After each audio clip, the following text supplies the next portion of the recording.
Good morning. Welcome everyone.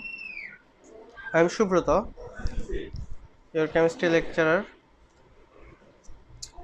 Today we talk about chapter 4, periodic table.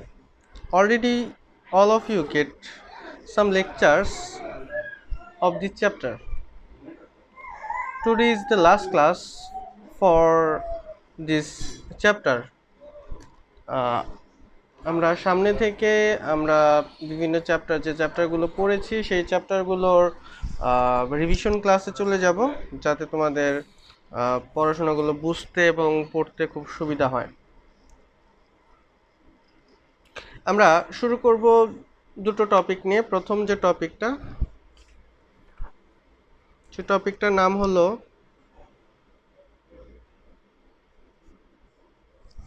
Why calcium is called alkaline earth metal.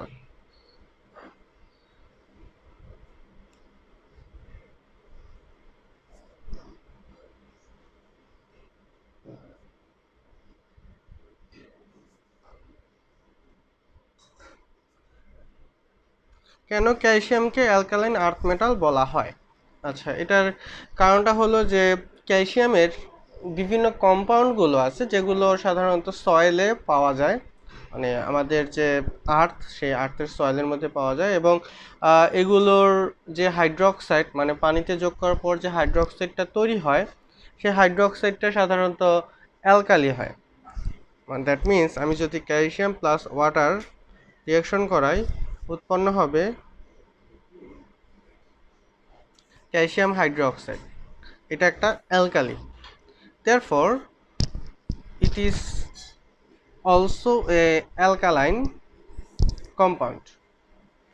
এই দুইটা information থেকে আমরা বলতে পারি যে ক্যালসিয়ামগুলোকে আর্থ মেটাল কেন বলা হয়। আচ্ছা, এরপর পরের টপিকটা হলো helium. Why helium is an inert gas.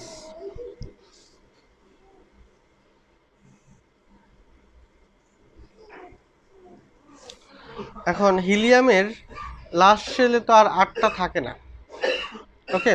হিলিয়ামের last শেলে 8টা না থাকলেও কিন্তু এটাকে আমরা কেন ইনার্ট গ্যাস বলবো সেটা একটু আমরা বোঝার চেষ্টা করি। এটার নাম্বার অফ ইলেকট্রন হলো 2, but you have to know that if any orbital is filled with its full number of electron then it will be more stable. এখন তোমরা সবাই জানো যে একটা এস অরবিটালে, মানে যে কোনো একটা অরবিটাল, এস অরবিটাল হোক বা পি অরবিটাল হোক বা ডি অরবিটাল হোক, এগুলো আমি তোমাদের পড়িয়েছি। এস অরবিটালে যদি 2টা ইলেকট্রন থাকে এবং এর বাইরে আর কোনো অরবিটাল যদি তার না থাকে, তোমরা সবাই জানো প্রথম কক্ষপথে তার অরবিটালই আছে একটা, সেটা হলো এস অরবিটাল, আর সাবসেল আছে একটা, সেটা হলো এস সাবসেল। তাহলে এই সাবসেলে একটা অরবিটালে সর্বোচ্চ ইলেকট্রন ধারণ ক্ষমতা হলো 2টা এবং 2টাই আছে। এই কারণে এখান থেকে ইলেকট্রন সরানো বা এখানে নতুন করে ইলেকট্রন দেওয়া পসিবল হয় না। যেহেতু ইলেকট্রন দেওয়া পসিবল হয় না বা সরানো পসিবল হয় না, সেই কারণে এটাকে ইনার্ট গ্যাস বলা হয়, ওকে। এরপরের যে টপিকটা আমরা শিখবো সেই টপিকটার নাম হলো অ্যাডভান্টেজ অফ পিরিয়ডিক টেবিল।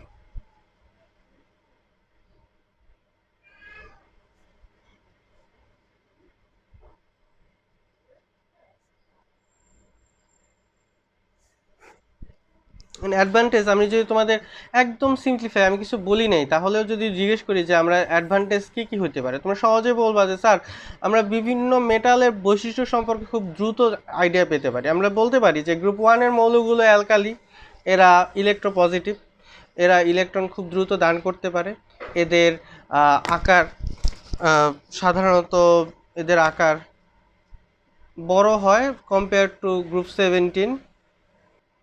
ওকে, আমরা কয়েকটা পয়েন্ট বলে ফেলছি। সো আমি যদি বলি যে অ্যাডভান্টেজেস কী কী অ্যাডভান্টেজেস পাওয়া যাবে, সেগুলো হলো সিম্পলিফাইং স্টাডি অফ কেমিস্ট্রি।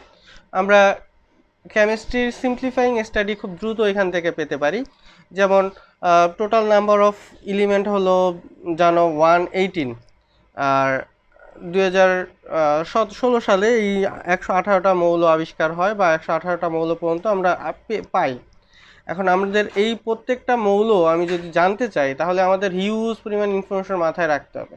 কারণ আমরা যদি প্রত্যেকটা ইনফরমেশনকে একটা নির্দিষ্ট ক্যাটাগরাইজ করি যে এই এলিমেন্টগুলোর প্রপার্টি এইরকম, এই এলিমেন্টগুলোর প্রপার্টি এইরকম, এই এলিমেন্টগুলোর প্রপার্টি এইরকম, তাহলে আমরা খুব দ্রুত আমরা পুরাই পিরিয়ডিক টেবিল বা পুরা আমাদের যতগুলো এলিমেন্ট আছে সেই সম্পর্কে আইডিয়া পেতে পারি। ওকে, তাহলে আমাদের প্রথম যে পয়েন্টটা সেটা হলো কি সিম্পলিফাইং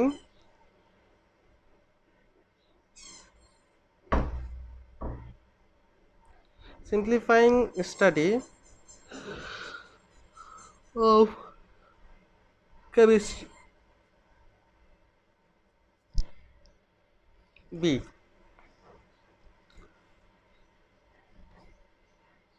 বি নাম্বারটা কি হবে?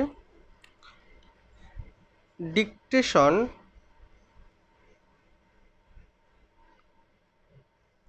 Of new element. আমরা যে কোনো একটা নতুন এলিমেন্ট যদি আবিষ্কার হয় বা আবিষ্কার যদি করতে চাই, তাদের বৈশিষ্ট্য কি হবে, নেক্সট যে এলিমেন্টটা আবিষ্কার হবে তাদের সম্পর্কে আমরা কি আইডিয়া পেতে পারি, এই সম্পর্কে আইডিয়াটা কি দেয় আমাদের এই পিরিয়ডিক টেবিল খুব সুন্দর করে এই সম্পর্কে আইডিয়া দিয়ে দেয়। ওকে, এরপর আমরা বিভিন্ন রিসার্চের কাজে ইন রিসার্চ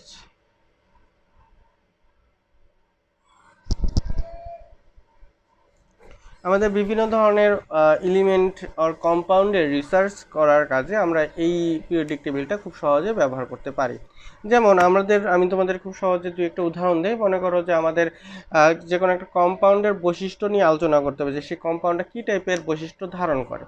আর সেই কম্পাউন্ডের আমি যদি ইউভি স্পেকট্রোস্কোপি করি বা আইআর করি বা রামন স্পেকট্রোস্কোপি করি, কারণ এই স্পেকট্রোস্কোপি যখন করব তাদের বিভিন্ন ধরনের গ্রাফ পাবো, বিভিন্ন ধরনের কার্ভ পাবো। সেই কার্ভের মধ্যে আমরা যদি এটার সাথে কম্পেয়ার করি অন্য কোনো একটা এলিমেন্টে, সেই অন্য কোনো এলিমেন্টে কম্পেয়ার করতে গেলে অবশ্যই আমাকে পিরিয়ডিক টেবিলের হেল্প নিতে হবে, এবং সেই হেল্পটা নিতে পারলে আমরা খুব সহজেই বুঝতে পারবো আমি যে নতুন কম্পাউন্ডটা পেয়েছি সেই কম্পাউন্ডের মধ্যে কি ধরনের এলিমেন্ট আছে। আমরা মানে কথাগুলো বুঝতে পারতেছি। Okay, reaction occurring in the element of same group. আমরা যদি ডিফারেন্ট টাইপের গ্রুপের মধ্যে রিঅ্যাকশন করি তাহলে কি কি হবে। মনে করো আমি গ্রুপ 17, আচ্ছা আমি একটু টপিকের নামটা লিখে দিই, reaction occurring in the element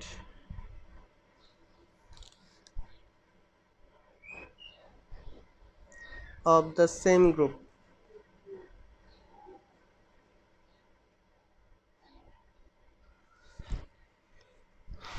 আমরা গ্রুপ 17 নিয়ে আলোচনা করব। এই গ্রুপ 17 এর সাথে যদি আমি হাইড্রোজেনের রিঅ্যাকশন করাই তাহলে কি টাইপের রিঅ্যাকশন হবে আমরা একটু দেখি। গ্রুপ 17 এ কি কি আছে? গ্রুপ 17 এ আছে হলো ফ্লোরিন, ক্লোরিন, ব্রোমিন, আয়োডিন। ওকে, এরা অ্যাকচুয়ালি হ্যালোজেন এলিমেন্ট, এগুলো হ্যালোজেন বলা হয়। এই হ্যালোজেনগুলো আমরা হাইড্রোজেনের সাথে রিঅ্যাকশন করবো। তাই ফ্লোরিনের সাথে যদি হাইড্রোজেনের রিঅ্যাকশন করি তাহলে উৎপন্ন হবে hydrogen fluoride.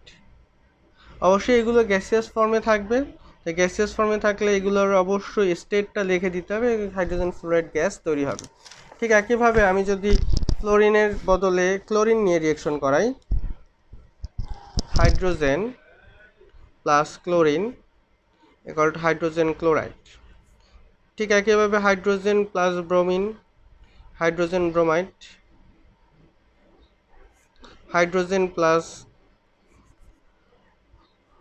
Iodine, hydrogen iodide, এই কম্পাউন্ডগুলো ফর্ম করবে। ঠিক একইভাবে আমি যদি এই hydrogen fluoride, hydrogen bromide, hydrogen chloride ইত্যাদির সাথে পানি রিঅ্যাকশন করি তাহলে তারা কি তৈরি করবে, বা আমি যদি তার সাথে ক্যালসিয়াম কার্বনেটের রিঅ্যাকশন করি তাহলে তারা কি তৈরি করবে সেগুলো একটু দেখি। এগুলো প্রত্যেকটাই এক একটা অ্যাসিডের ন্যায় কাজ করবে। তাহলে আমি যদি হাইড্রোজেন ফ্লোরাইড প্লাস পানি রিঅ্যাকশন করাই, সেই পানি রিঅ্যাকশন হয়ে অ্যাকচুয়ালি এটা অ্যাকুয়াস হাইড্রোজেন ফ্লোরাইড তৈরি করবে, আর পানিতে অ্যাকুয়াস হাইড্রোজেন ফ্লোরাইড H+ আর F- তৈরি করে। ওকে, তাহলে আমি ঠিক একইভাবে হাইড্রোজেন ক্লোরাইড মানে হাইড্রোক্লোরিক অ্যাসিড সেটা পানিতে যদি আমি দেই তাহলে কি উৎপন্ন হবে, অ্যাকুয়াস হাইড্রোজেন ক্লোরাইড তৈরি হবে। এই অ্যাকুয়াস হাইড্রোজেন ক্লোরাইড H+Cl- তৈরি করবে। ওকে, এখন আমি তোমাদের যদি এইগুলো বলি যে এগুলো তো এক একটা অ্যাসিড। ওকে, তাহলে এই এক একটা অ্যাসিড যদি ক্যালসিয়াম কার্বনেট এর সাথে রিঅ্যাকশন করে তো উৎপন্ন হবে কি, calcium fluoride plus carbon die oxide plus water. এই জিনিসটা আমাদের বুঝতে হবে, এখানে যেহেতু ব্যালেন্স করতে হবে এখানে 2 হবে। ওকে, ঠিক একইভাবে calcium carbonate plus hydrochloric acid aqueous reaction করে calcium chloride plus carbon die oxide plus water হবে। শেষ। ঠিক একই টাইপের বিক্রিয়া আমি যদি ম্যাগনেসিয়াম কার্বনেট এর সাথে হাইড্রোজেন ফ্লোরাইডের রিঅ্যাকশন করাই বা হাইড্রোজেন ক্লোরাইডের রিঅ্যাকশন করাই তো উৎপন্ন হবে magnesium chloride plus carbon die oxide plus water. ওকে, সো এটাই হলো আমাদের বিভিন্ন টাইপের রিঅ্যাকশন গ্রুপ 17 নিয়ে আমরা আলোচনা করলাম। একটু পড়ার পর আমাদের চ্যাপ্টারটা শেষ হয়ে যাবে। আমরা এখন চ্যাপ্টারের মেইনলি এমসিকিউগুলো নিয়ে আলোচনা করবো। আমি তোমাদের অনেক এমসিকিউ লিখিয়েছি, আমি খুব অনেক বলতে আমি প্রত্যেকটা টপিকে তোমাদের পড়তে বলি 5 থেকে 7টা বা 8টা। এখন দেখো এটা আমি কেন বলি, তার কারণটা হলো আমি যে টপিকটা পড়াই সেই টপিকটা যদি সবাই বাসে রিডিং পড়ো তাহলেই তো এমসিকিউগুলো করতে পারবা, তাই না? আর সবার পড়ার জন্য আমি দেই মাত্র 7টা-8টা এমসিকিউ। 7টা-8টা এমসিকিউ করা খুব একটা কঠিন কাজ না।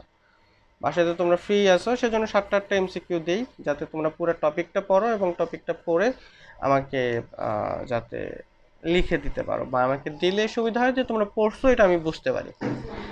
হোয়াট ইজ দ্য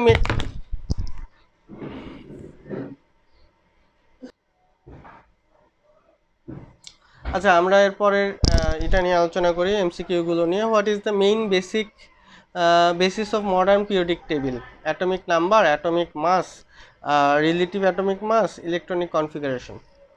অবশ্যই মনে রাখতে হবে যে আমাদের বেসিক মডার্ন বেসিকটা হলো ইলেকট্রনিক অ্যাটমিক নাম্বার। অ্যাটমিক নাম্বারের উপর নির্ভর করেই আমরা তাদের পিরিয়ডিক টেবিলে তাদের অবস্থানগুলো নিয়ে আলোচনা করি। এখন যে কোনো একটা পিরিয়ডিক টেবিলে যদি তাদের ইলেকট্রনিক কনফিগারেশন দেওয়া হয় তাহলে তাদের গ্রুপ আর পিরিয়ড কি হবে সেগুলো মনে হয় আমরা বুঝতে পারি। এখন আমি তোমাদের একটা এলিমেন্ট দিলাম এ, এটার গ্রুপ নাম্বার এবং পিরিয়ড নাম্বার বের করতে হবে। 1s2, 2s2, 2p6, 3s2, 3p6, 3d3, 4s2। তো দেখো এখানে কত আছে, 3d3, 4s2। তাহলে দেখতে পাচ্ছ এটার 3, 2, 5 যোগ করলে 5 হয়, তাহলে এটা গ্রুপ হবে 5 আর পিরিয়ড হবে 4। ওকে,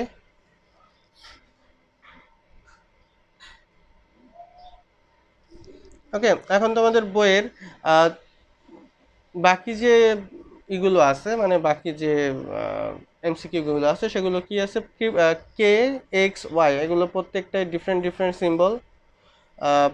কে দিয়ে 9 বুঝাইছে, এক্স দিয়ে 37 বুঝাইছে, ওয়াই দিয়ে বুঝাইছে বলতে এগুলোর অ্যাটমিক নাম্বার আছে 37, 55।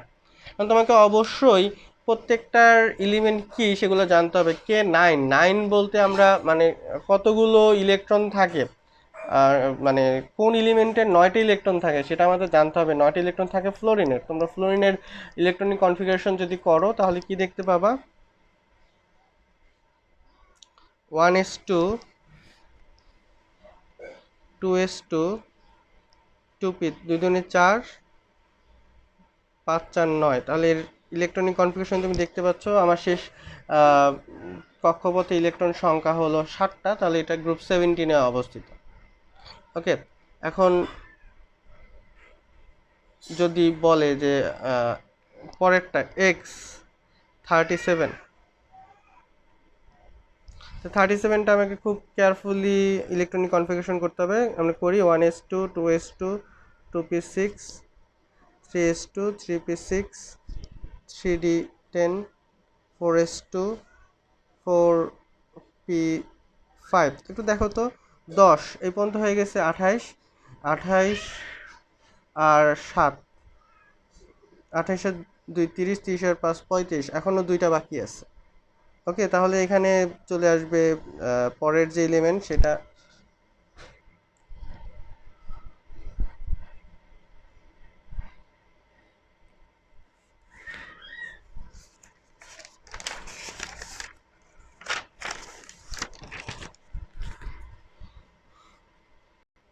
আচ্ছা, আমি তোমাদের আজকের ক্লাসটা এই পর্যন্তই। আমরা এখন যে কাজটা করব সেটা হলো তোমাদের একটু পড়া দিব। পড়াটা হলো এমসিকিউ। আমি দুইটা টপিক পড়িয়েছি, সেই দুইটা টপিক, প্রথম টপিকটা ছিল why calcium is called alkaline, মানে দুইটা কোশ্চেন নিয়ে আলোচনা করেছি। তারপর অ্যাডভান্টেজ অফ পিরিয়ডিক টেবিল নিয়ে আলোচনা করেছি, আর রিয়েকশন। এই রিয়েকশনে তো কোনো এমসিকিউ পাবে না, তুমি এই তিনটা টপিক মানে এই দুইটা টপিক থেকে 7টা এমসিকিউ লিখবা, লিখে আমাকে ওয়ার্ড ফাইলে জমা দিবা।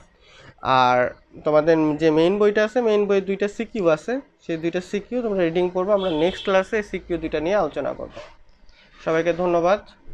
আর এখন আমার বাসায় প্রচুর পরিমাণে কারেন্ট যায়, আর কারেন্ট গেলে এই অনলাইন ক্লাস নেওয়া একটু টাফ, কারণ আমার বাসায় কোনো আইপিএস এর অপশন নাই। আহ, এখানে নেটেও ঝামেলা হয়ে যায়, সেজন্য আমি এখন বেশিরভাগ ক্লাস, মানে বেশিরভাগ বলতে প্রায় ক্লাসগুলোই হয়তো বা ইউটিউবে আপলোড দিব। সবাইকে ধন্যবাদ।